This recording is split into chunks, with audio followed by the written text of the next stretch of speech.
सोई। बिन सत्संग बिन सत्संग बिन सत्संग बिन सत्संग विवेक न होई। राम कृपा बिन सुलभ न होई। राम कृपा बिन सुलभ न कोई।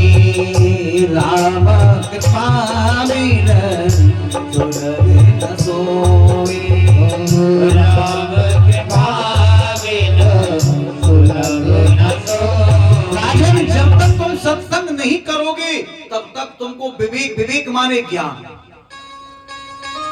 जब तक ज्ञान प्राप्त नहीं होगा।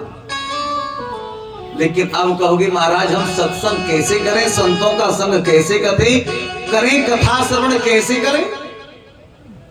अब क्या बताया यहां? हुई राम कृपा बिन सुलभ न सोई। राम कृपा बिन सुलभ न सोई।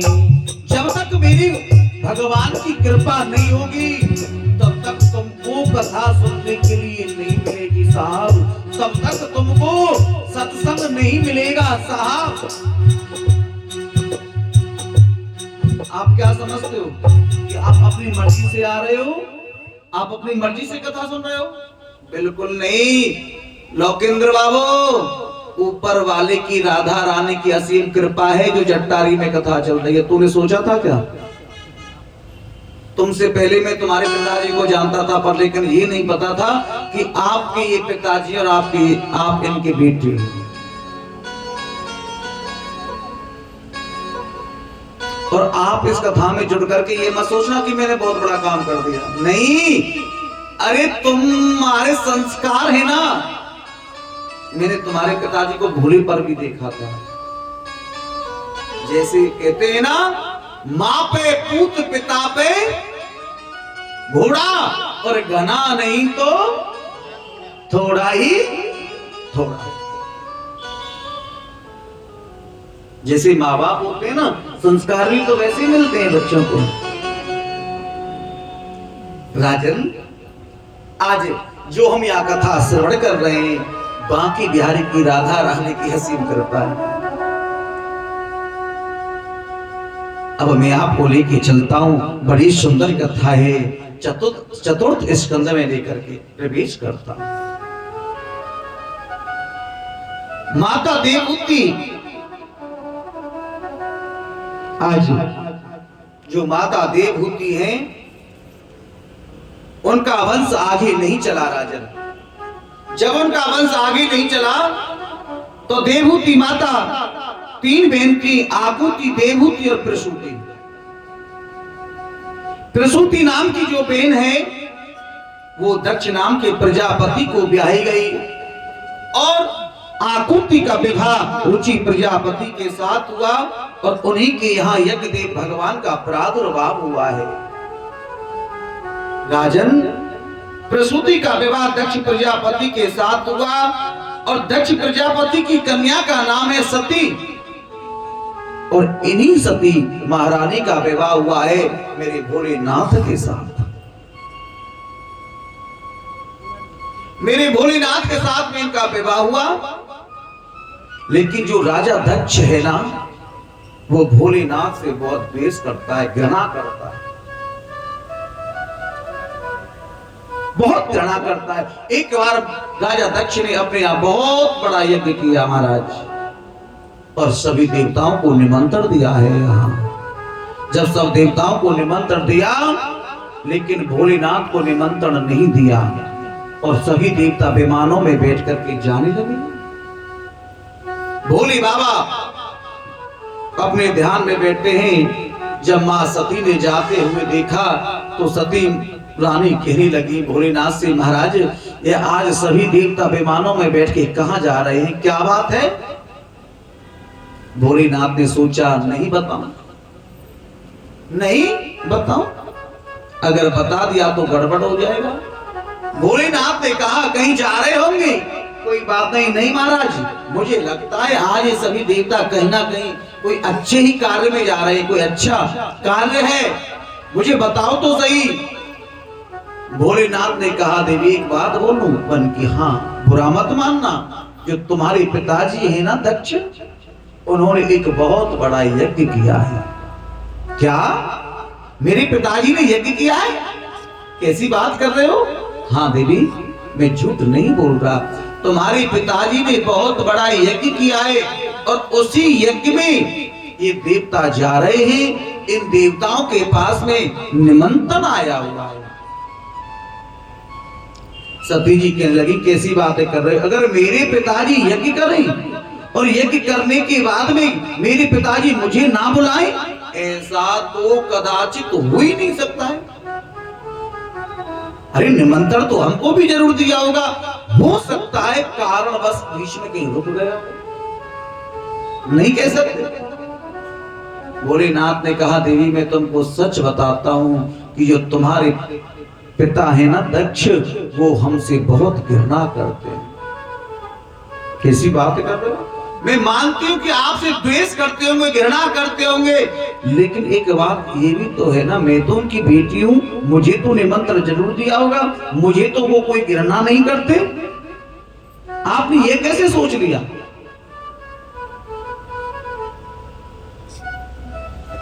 आज नहीं मानती हैं सती जी। भोलेनाथ ने बहुत समझाया, कहने लगी देवी अगर आप बिना बुलाए जाओगी तो सम्मान नहीं होगा। भोलेनाथ ने कहा कि आप बिना बुलाए जाओगी तो सम्मान नहीं होगा। सती जी ने कहा मेरा पिता का घर है, वहां भी कोई बुलाने की जरूरत है। बोली देवी शादी के बाद में वो घर अपना नहीं रहता है। बोलो ना जी, नहीं रहता है। जब बेटी शादी होकर के जाती है ना, जो दोबारा लौट करके आती है ना साहब, अगर मुंह धो लिया तो रुमाल भी अपना ही पर्स में देखेगी। बोलो सच है या गलत है? आज भोलेनाथ ने समझाया देवी ऐसा नहीं है, मैं मानता हूं कि तुम्हारे पिता का घर है, लेकिन देवी बिना बुलाए नहीं जाना चाहिए। आब नहीं आदर नहीं और नैनन नहीं सनही, आव नहीं आदर नहीं और नैनन नहीं सनही, और तुलसी बहना जाइयो चाहे कंचन भर से में। एक बात बोलो जी, या सम्मान ना हो या प्रेम ना हो, वहां सोना लुट रहा हो, बिल्कुल मत जा। भोलेनाथ समझाते हैं, लेकिन सती जी ने कहा मैं नहीं मानूंगी। एक बात बोलूं, इस दुनिया में दो हट सबसे बड़ी होती हैं साहब, एक तो है बाल हट और दूसरी, बोलो ना, दूसरी कौन सी है? देख लो कितने अच्छे लड़के ना, लखनदर जी देख लो ना कितने अच्छे। इसलिए तुमको नहीं पूछा था मैंने, अगर तुमको पूछ लिया होता तो तुम बता देते ना, शाम को इतने घुसन पड़ते, रोटी भी नहीं मिलती सच्ची। आप कहते महाराज अच्छी बात पूछी तुमने, कहा मैं शाम को हमारे यहीं आके खाना पड़ता तुम। ये कितने अच्छे अपने आप ही बताते हैं। दूसरी त्रियाहट, आज सती नहीं मानती है। जब सती नहीं मानी महाराज, बिना बुलाए जाने लगी।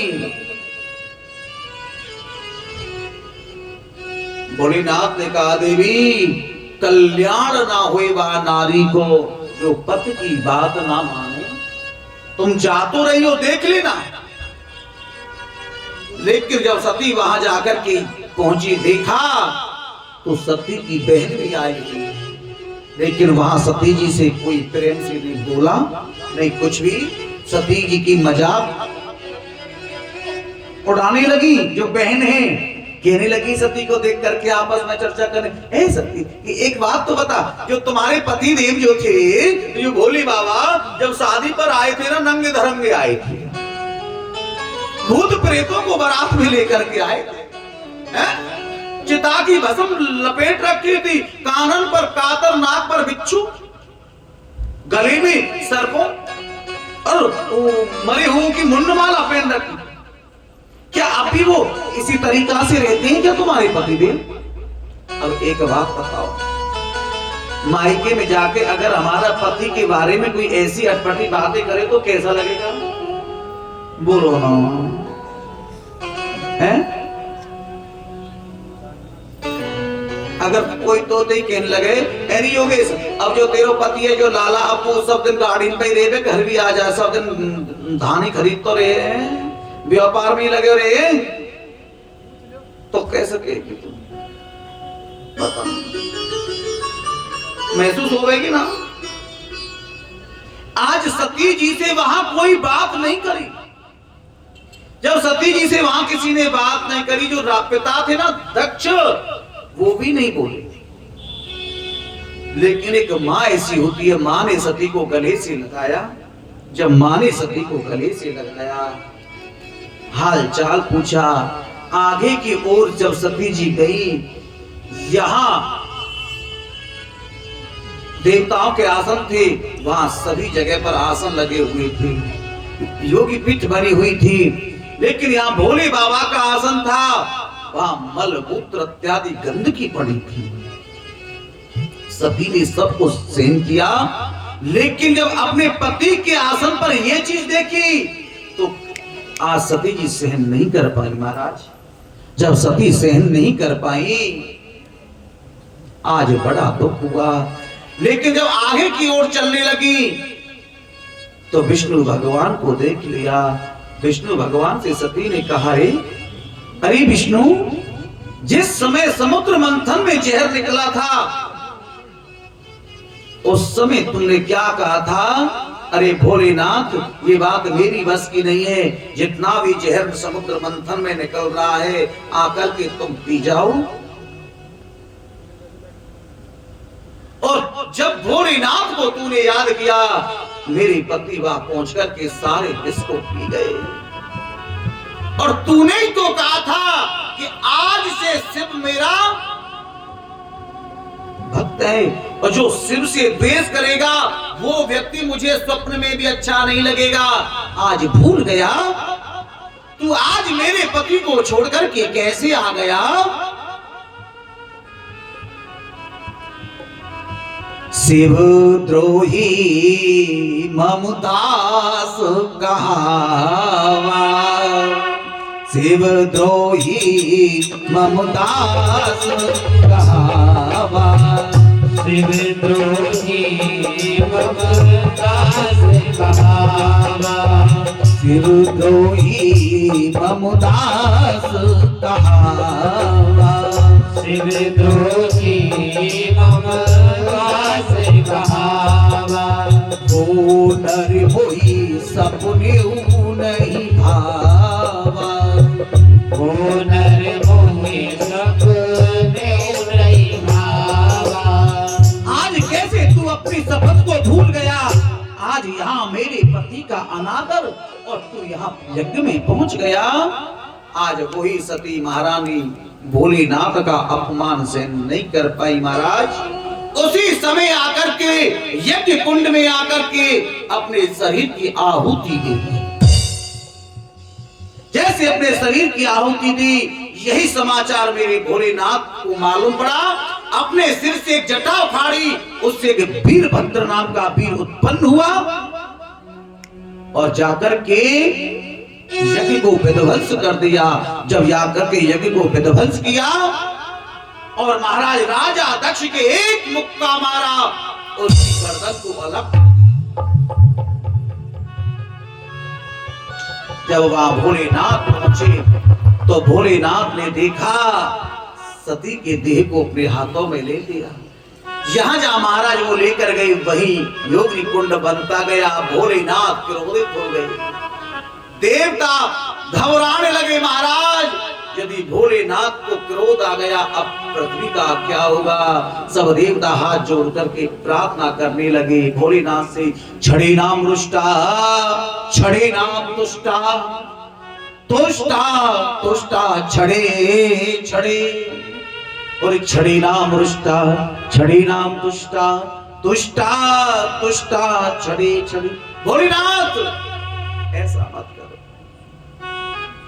पृथ्वी पर प्रलय आ जाएगी भोलेनाथ। लेकिन भोलेनाथ के जैसे तो कोई कृपालु ही नहीं है महाराज। एक लोटा जल चढ़ा तो उससे भी खुश, अगर पंचामृत से नवाओ उससे भी खुश महाराज। आज भोलेनाथ ने वरदान दिया कि ए दक्ष, तू मेरा नाम पूरा तो नहीं ले पाएगा, आज मैं तेरे सिर पर एक बकरे का सिर लगाता हूं, तू बम बम बम बम करते रहना, तेरी इससे ही मुक्ति हो जाएगी। बोलिए भोलेनाथ भगवान की जय हो। उसके बाद में महाराज आज भोलेनाथ ने उनको आशीर्वाद दिया और दक्ष के इस बकरे का सिर लगाया और आहुति डाली बम बम करते हुए, तो यज्ञ सफल हुआ है। इन्हीं यह तो आहुति और देवहूति प्रसूति 3 कन्याओं का वर्णन हुआ। स्वयंभू मनु की कन्याओं के वंश के वर्णन हुआ। स्वयंभू मनु की 3 बेटियों के बाद 2 पुत्र हैं, एक का नाम है प्रियव्रत और दूसरे का नाम है उत्तानपाद। बड़ी सुंदर कथा है महाराज। प्रियव्रत, प्रिय माने अच्छा और व्रत माने प्रतिज्ञा। प्रिय माने अच्छा और व्रत माने प्रतिज्ञा, यानी कि हम अच्छे काम के लिए प्रतिज्ञा ले लें। कैसे अच्छे काम की? ज्यादा तो नहीं कि सबसे बड़ा धर्म कौन सा है कि धर्म ना दूसरा सत्य समाना, कि सत्य से बढ़कर कोई धर्म नहीं है। हम यही प्रतिज्ञा कर ले कि हम आज के बाद झूठ नहीं बोलेंगे। बोलो ना जी। पर झूठ के बिना काम कैसे चलेगा? अगर हमने धान खरीदे 500 के रेट में तो महाराज हैं, आज हमारे एक शिष्य कह रहे हैं गुरुजी ऐसा मंत्र मार दो जो धान को रेट बढ़ जाए।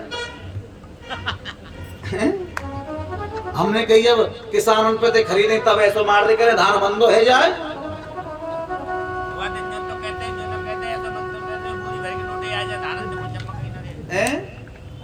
जो आ जाए मंत्र दे। अब कैसे कहूं, तू कह दी शाम के ज्यादा अंतर है, नहीं तो तेरे पास नहीं जा दूरना है। अच्छा, एक बार प्रेम से बोलो राधे राधे। और उत्तानपाद का मतलब है महाराज जो अपने कर्म के द्वारा जिसका समाज में नाम हो उसे दुनिया जाने, उसी उत्तानपाद कहते हैं। राजा उत्तानपाद की पत्नी है कौन? सुनीति। और सुनो, राजा उत्तानपाद अपनी पत्नी से बहुत प्रेम करते हैं। और वास्तविक में एक बात बोलूं आपसे मैं, सुनो, पत्नी से प्रेम करना चाहिए। आप कितने भी गुस्से में आ रहे हो, जब आप अपने घर में घुसे तो मुस्कुरा करके घुसना, कि पत्नी का रूप लक्ष्मी है। और जो भागते हंसते हुआ या घर में ऐसे माथे पर सरवट बांध के घुसे ना, समझ लेना उसके यहाँ कभी भी लक्ष्मी वास नहीं कर सकती।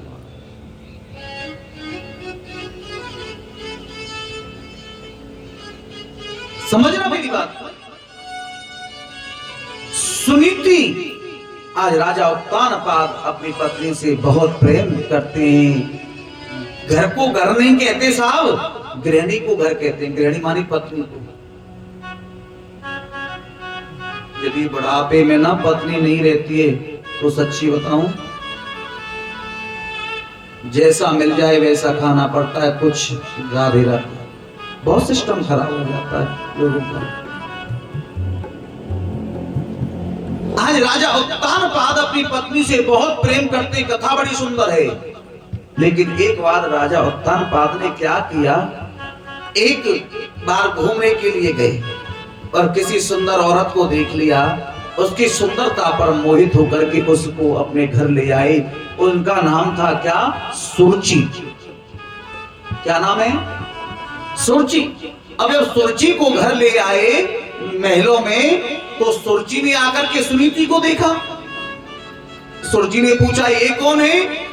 तो राजा ने कहा ये हमारी पत्नी है। तो सुरुचि बोली यदि ये घर में रहेगी तो मैं नहीं रहूंगी। और राजा उत्तानपाद की बुद्धि खराब हो गई महाराज। आज उनके कहने पर सुनीति को त्याग दिया, लेकिन मेरे भगवान की कृपा से सुनीति कुछ दिन से गर्भ से थी। वो जाकर के वन में रहने लगी, झोंपड़ी डालकर के एक छोटी सी कुटिया बनाकर। कुछ समय बाद सुनीति ने एक पुत्र को जन्म दिया। किसको? और उसी पुत्र का नाम है ध्रुव। ध्रुव। और यहां सुनीति कहीं सत्संग में जाती है ना, अपने ध्रुव को साथ में लेके जाती है, कहती है चलो प्रणाम करो, राधे राधे बोलो, ताली बजाओ। मैंने बोला था ना कथा में कि बच्चे का प्रथम गुरु माँ होती है। माँ चाहे तो अपने बेटा को भगवान का भक्त बना दे, और माँ चाहे तो अपने पुत्र को जेब कतरा डाकू भी बना दे। महाराज, होनहार बलवान की लखत चीकने पात, एक कहावत है ना कि पूत के पाम तो पालने में बता दे कैसो होगो। ध्रुव महाराज थोड़े से बड़े हुए। जब ध्रुव जी थोड़े से बड़े हुए ना, किसी ने ध्रुव को ताना मार दिया कि तुझे पता है तू किसका पुत्र है, क्या नाम है तेरे पिता का? ध्रुव आकर के अपनी मां से कहने लगे, मां मुझे एक बात बता कि मेरे पिताजी कौन है, क्या नाम है मां मेरे पिताजी का? सुनीति की आंखों में आंसू आ गए। बोले, बेटा पिताजी, अरे तुम्हारे पिताजी हैं राजा उत्तानपाद। मेरे पिताजी राजा उत्तानपाद है? और मां हम झोंपड़ी में रहते। मैं अपने पिताजी से मां मिलने के लिए जरूर जाऊंगा। इधर ध्रुव जी महाराज ने पिता से मिलने के लिए दौड़ लगाई, और उसी समय राजा उत्तानपाद ना गद्दी पर बैठे हुए थे। साहब, पिताजी पिताजी पिताजी कहकर के राजा उत्तानपाद की गोद में बैठने के लिए ध्रुव दौड़ते जा रहे हैं। राजा उत्तानपाद ने हाथ ऐसे किए और ध्रुव गोद में बैठने के लिए तैयार हुए, तो सुरची ने देखा। सुरची ने आकर के ध्रुव का हाथ पकड़ लिया। बोले, कहां जा रहे हो? ध्रुव ने कहा, मेरे पिताजी अपने पिता की गोद में बैठने के लिए। सुरची ने कहा, तूने कैसे सोच लिया तो इनकी गोद में बैठ जाएगा? इनकी गोद में तू ऐसे नहीं बैठेगा। अरे पहले भगवान से प्रार्थना करना, भगवान का भजन करना। जब भगवान तेरी भक्ति से प्रसन्न हो जाए तो उनसे वरदान मांगना कि पहले तू मेरे गर्भ से जन्म ले, और मेरे गर्भ से जब तुझे जन्म मिलेगा तब तुझे तेरे पिता राजा उत्तानपाद की गोद में बैठने का तुझे अधिकार होगा। ध्रुव जी की उम्र कितनी है? कितनी है? 5 वर्ष। यहां सुरची ने राजी ध्रुव का ही अपमान नहीं किया, जहां भगवान का भी अपमान किया है। ध्रुव उम्र को 12 है, ध्रुव उम्र को 12 है, और मौसी ने धक्का मारो है, और या गोदी ते उतर न पूते, कहीं मोहड़ो कर जा कालो है। ध्रुव को उतार के गोदी से धक्का मार दिया। महाराज, ध्रुव की सांसें फूल रही है और मां के पास जा रहा है, दौड़ा रोता हुआ ध्रुव। दुनियादारी छोड़ चला रे मां तेरा राजकुमार। और मौसी और पिता ने धक्का तैक दिया निकाल, कहीं पे भजन करेंगे प्रभु का नाम धरेंगे। ओ कहीं पे भजन करेंगे प्रभु को ध्यान धरेंगे। कहीं पे भजन करेंगे प्रभु को ध्यान धरेंगे। ओ कहीं पे भजन करेंगे प्रभु को ध्यान धरेंगे। ताली के लिए बताया गाना।